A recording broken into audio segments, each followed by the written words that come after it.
teachers. There was Gurney Halleck, the troubadour warrior. You will sing some of Gurney's songs as you read along in this book. There was Thufir Hawat, the old Mentat master of assassins. I love you. Who struck fear even into the heart of the Padishah Emperor. There were Duncan Idaho, the sword master of the Ginas. Dr. Wellington Huey, a name black in treachery, but bright in knowledge. The Lady Jessica, who guided her son in the Bene Gesserit way. And, of course, the Duke Leto, whose qualities as a father have long been overlooked. From A Child's History of Muad Dib by the Princess Irulan. Thufir Hawat slipped into the training room of Castle Caladan. He closed the door softly. He stood there a moment, feeling old and tired and storm-leathered. His left leg ached where it had been slashed once in the service of the old Duke. 3 generations of them now, he thought. He stared across the big room, bright with the light of noon pouring through the skylights. Saw the boy seated with back to the door, intent on papers and charts spread across and held him. How many times must I tell that lad never to settle himself with his back to the door? Howard cleared his throat. Paul remained bent over his studies. A cloud shadow passed over the skylights. Again, Howard cleared his throat. Paul straightened, spoke without turning. I know, I'm sitting with my back to a door. Howard suppressed a smile, strode across the room. Paul looked up at the grizzled old man who stopped at a corner of the table. Howard's eyes were 2 pools of alertness in a dark and deeply seamed face. I heard you coming down the hall, Paul said, and I heard you open the door. The sounds I make could be imitated. I'd know the difference. He might at that, Howard thought. That witch mother of his is giving him the deep training, certainly. I wonder what her precious school thinks of that. Maybe that's why they sent the old proctor here to whip our dear Lady Jessica into line. Howard pulled up a chair across from Paul, sat down facing the door. He did it pointedly, leaned back and studied the room. It struck him as an odd place, suddenly, a stranger place, with most of its hardware already gone off to Arrakis. Training table remained, and a fencing mirror with its crystal prisms quiescent. The target dummy beside it, patched and padded, looking like an ancient foot soldier maimed and battered in the wars. There stand I, Howard thought. Thufir, what are you thinking? Paul asked. Howard looked at the boy. I was thinking we'll all be out of here soon and likely never see the place again. Does that make you sad? Sad? Nonsense. Parting with friends is a sadness. A place is only a place. He glanced at the charts on the table. And Arrakis is just another place. Did my father send you up to test me? Howard scowled. The boy had such observing ways about him. He nodded. You're thinking it'd have been nicer if he'd come up himself. But you must know how busy he is. He'll be along later. I've been studying about the storms on Arrakis. The storms, I see. They sound pretty bad. That's too cautious a word, bad. Those storms build up across 6,000 or 7,000 kilometers of flatlands. Feed on anything that can give them a push. Coriolis force, other storms, anything that has an ounce of energy in it. They can blow up to 700 kilometers an hour, loaded with everything loose that's in their way. Sand, dust, everything. They can eat flesh off bones and pinch the bones to slivers. Why don't they have weapon control? Arrakis has special problems. Costs are higher, and there'd be maintenance and the like. The Guild wants a dreadful high price for satellite control, and your father's house isn't one of the big rich ones, lad. You know that. Have you ever seen the Fremen? The lad's mind is darting all over today. Howard thought. Like as not, I have seen them, he said. There's little to tell them from the folk of the Graben and Sink. They all wear those great flowing robes, and they stink to heaven in any closed space. It's from those suits they wear, call them still suits, that reclaim the body's own water. Paul swallowed, suddenly aware of the moisture in his mouth, remembering a dream of thirst. That people could want so for water, they had to recycle their body moisture, struck him with a feeling of desolation. Water's precious there, he said. Howard nodded, thinking, perhaps I'm doing it, getting across to him the importance of this planet as an enemy. It's madness to go in there without that caution in our minds. Paul looked up at the skylight, aware that it had begun to rain. He saw the spreading wetness on the gray metal glass. Water, he said. You'll learn a great concern for water, Howard said. As the Duke's son, you'll never want for it, but you'll see the pressures of thirst all around you. Paul wet his lips with his tongue, thinking back to the day a week ago and the ordeal with the Reverend Mother. She, too, had said something about water starvation. You'll learn about the funeral plains, she'd said, about the wilderness that is empty, the wasteland where nothing lives except the spikes and the sandworms. You'll stain your eye pits to reduce the sun glare. Shelter will mean a hollow out of the wind and hidden from view. You'll ride upon your own 2 feet without doctor or ground car or mount. And Paul had been caught more by her tone, sing-song and wavering, than by her words.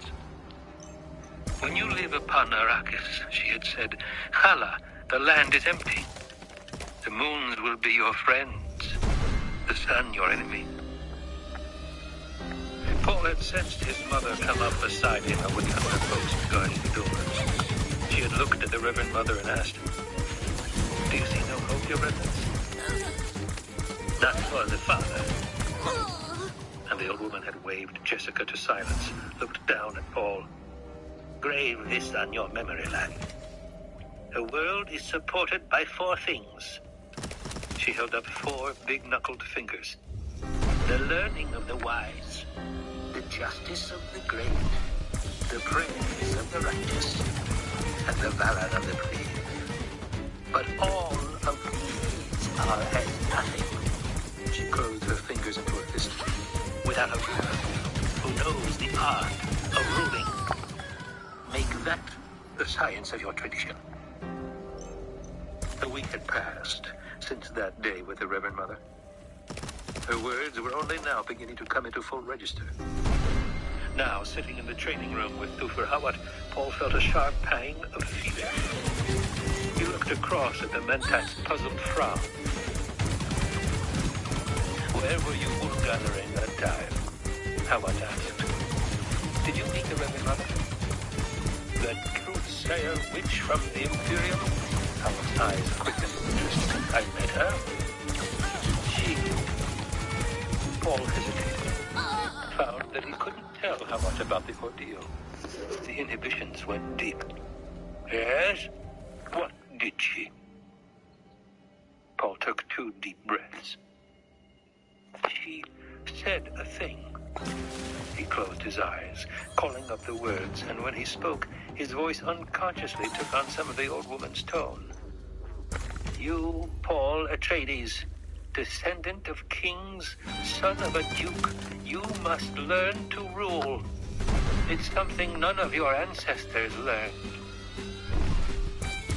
Paul opened his eyes and said, That made me angry. And I said, my father rules an entire planet. She said, he's losing it. And I said, my father was getting a richer planet. And she said, he'll lose that one too.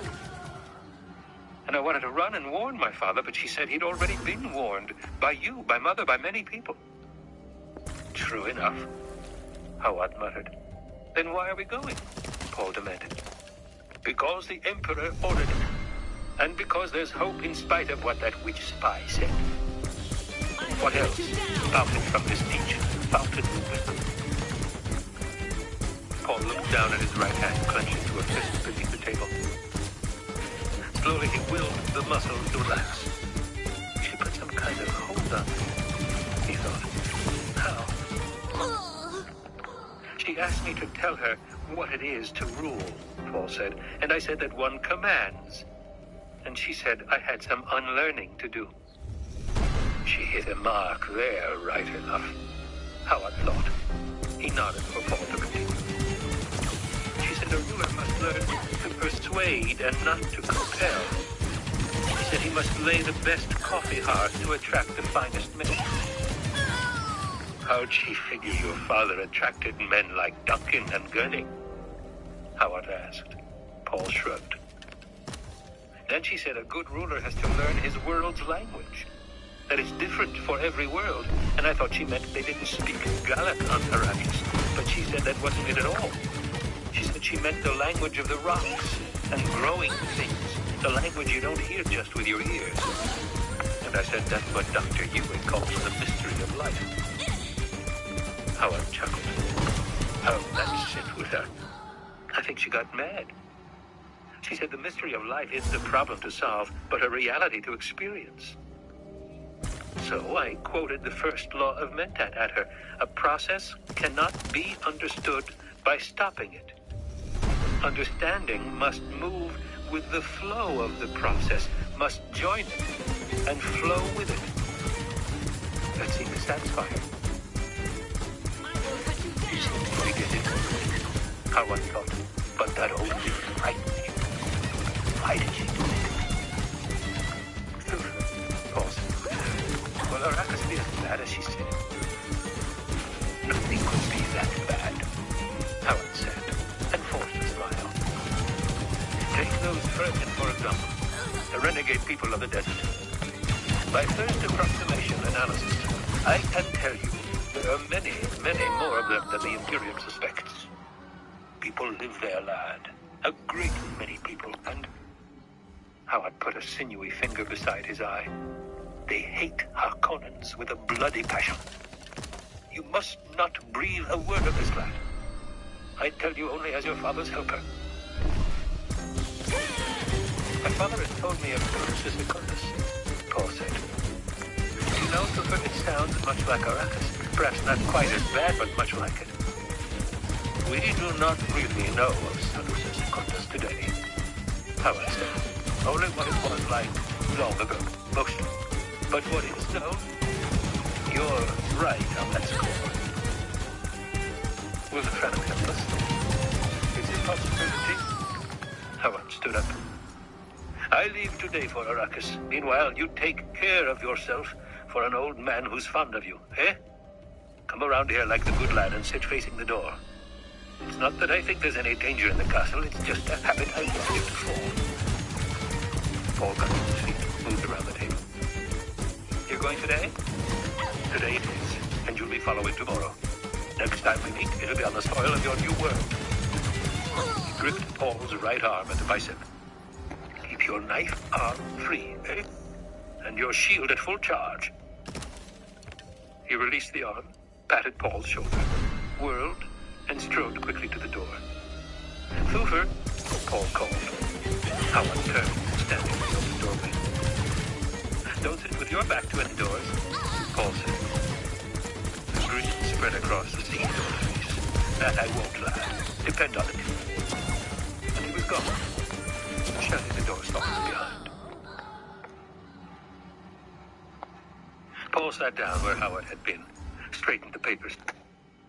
One more day here, he thought. He looked around the room. We're leaving. The idea of departure was suddenly more real to him than it had ever been before. He recalled another thing the old woman had said about a world being the sum of many things. The people, the dirt, the growing things, the moon, the tides, the suns, the unknown sum called nature. The vague summation without any sense of the now. And he wondered, what is the now? The door across from Paul banged open, and an ugly lump of a man lurched through it, preceded by a handful of weapons. Well, Gurney Halleck, Paul called. Are you the new weapons master? Halleck kicked the door shut with one heel. You'd rather I came to play games, I know, he said. He glanced around the room, noting that Howard's men already had had been over it, checking each lane safe for a Duke's heir. The subtle code signs were all around. Paul watched the rolling, ugly man set himself back in motion, veered toward the training table with the load of weapons, saw the 9-string balisette slung over Gurney's shoulder with a multi-pick woven through the strings near the head of the fingerboard. Halleck dropped the weapons on the exercise table, lined them up, the rapiers, the bodkins, the kinjals, the slow pellet stunners, the shield belts. The ink vine scar along his jawline writhed as he turned, casting a smile across the room. "So you don't even have a good morning for me, you young idiot," Halleck said. "And what bar did you think, old Hubbard? You passed me in the hall like a man running to his enemy's funeral." Paul grinned. Of all his father's men, he liked Gurney Halleck best. He was a man and deviltry, humorous, and thought of him more as a friend than as a hired sword. Halleck swung the balisette off his shoulder, began tuning it. "If you won't talk, you won't," he said. Paul stood, advanced across the room, calling out, "Well, Gurney, do we come prepared for music when it's fighting time?" "So it's fast for our elders today," Halleck said. He tried a chord on the instrument, nodded. "Where's Duncan, Idaho?" Paul asked. "Isn't he supposed to be teaching me weaponry?" "Duncan's gone to lead the second wave onto Arrakis," Halleck said. "All you have left is poor Gurney, who's fresh out of fight and spoiling for music." He struck another chord, listened to it, smiled. "And it was decided in council that you being such a poor fighter, we'd best teach you the music trade, so you won't waste your life entire." "Maybe you'd better sing your lay then," Paul said. "I want to be sure how not to do it." "Ah-ha," Gurney laughed. And he swung into Galatian Girls, his multi-pick a blur over the strings as he sang. "Ah, the Galatian girls will do it for pearls, and they are keen for water. But if you desire dames like consuming flames, try a Caladan daughter." "Not bad for such a poor hand with a pick," Paul said. "But if my mother heard you singing a bawdy like that in the castle, she'd have your ears on the outer wall for decoration." Gurney pulled at his left ear.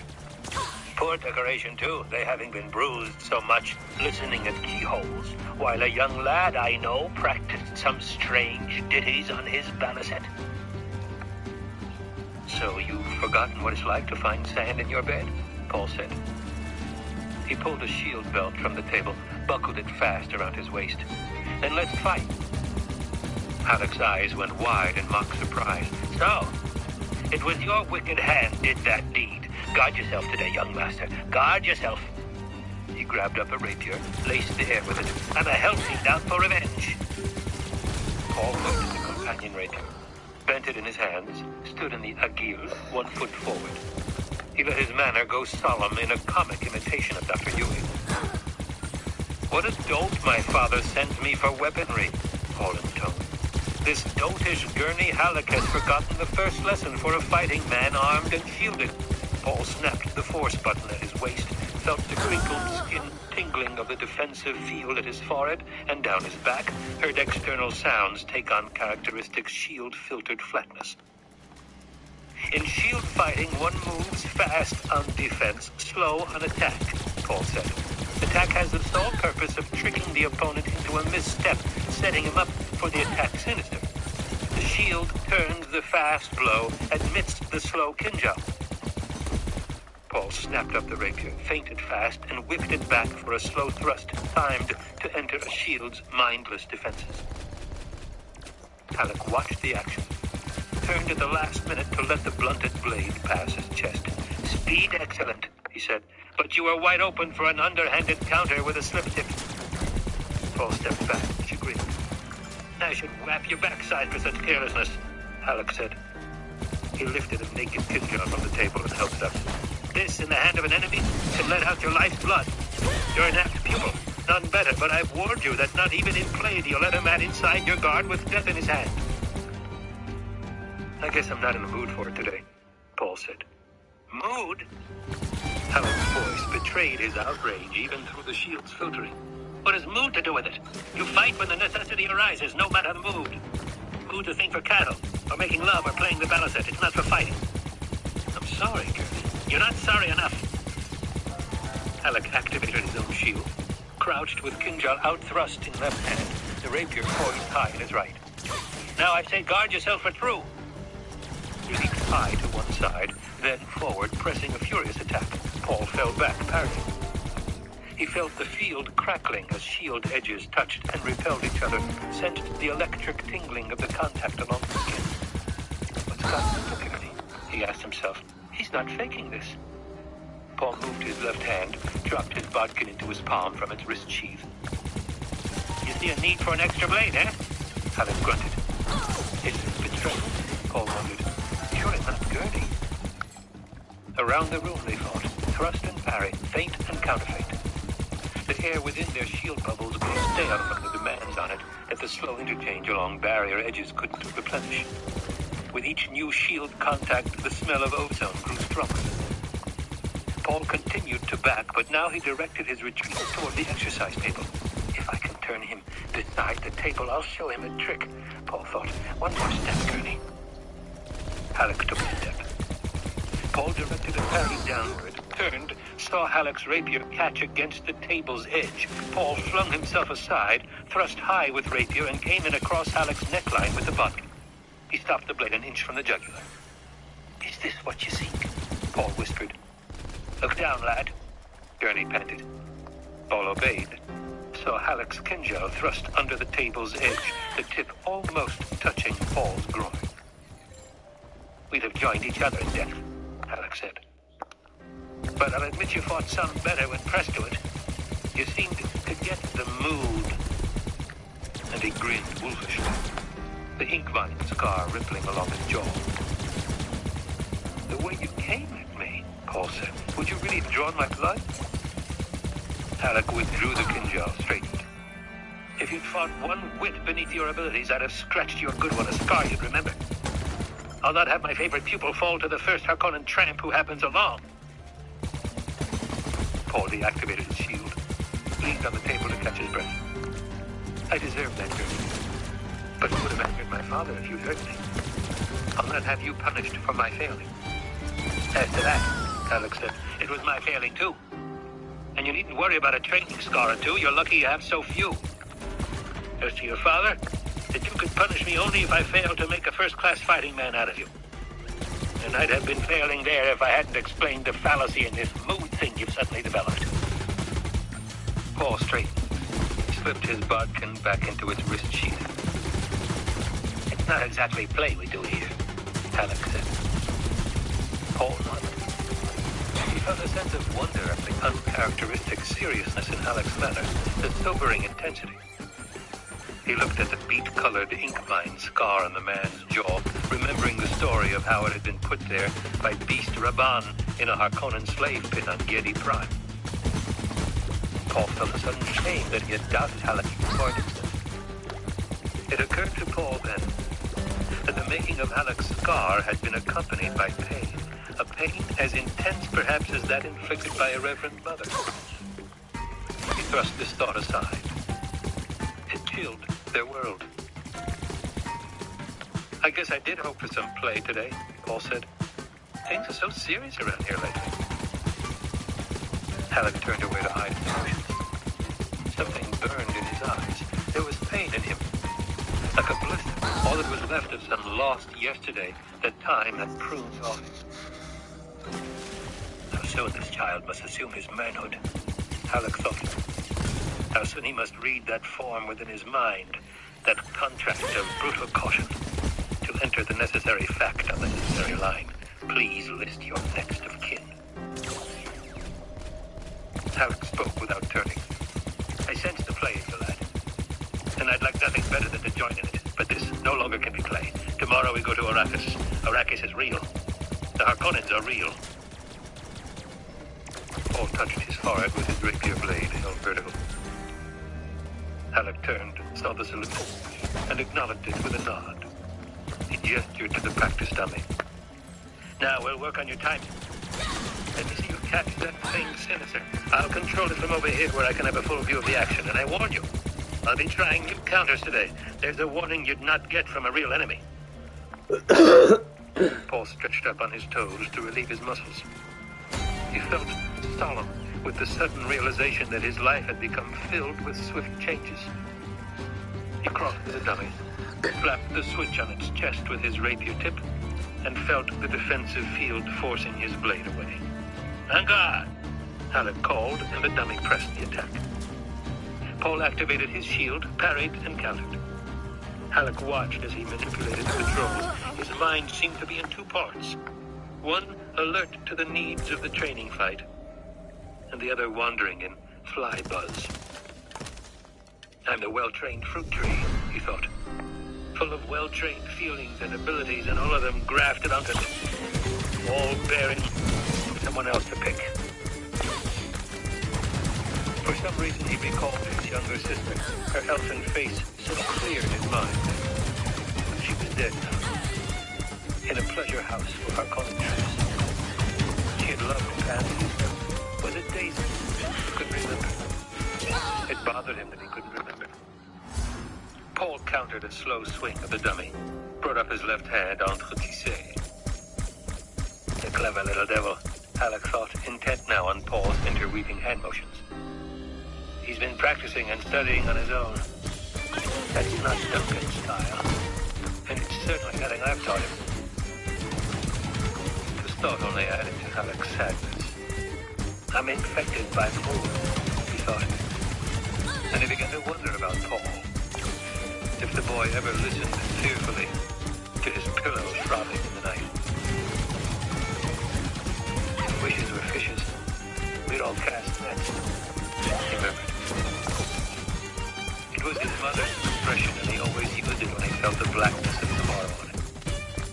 And he thought, what an odd expression that was to be taken to a planet that had never known seas or fishes.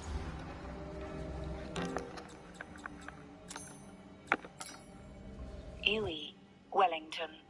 Standard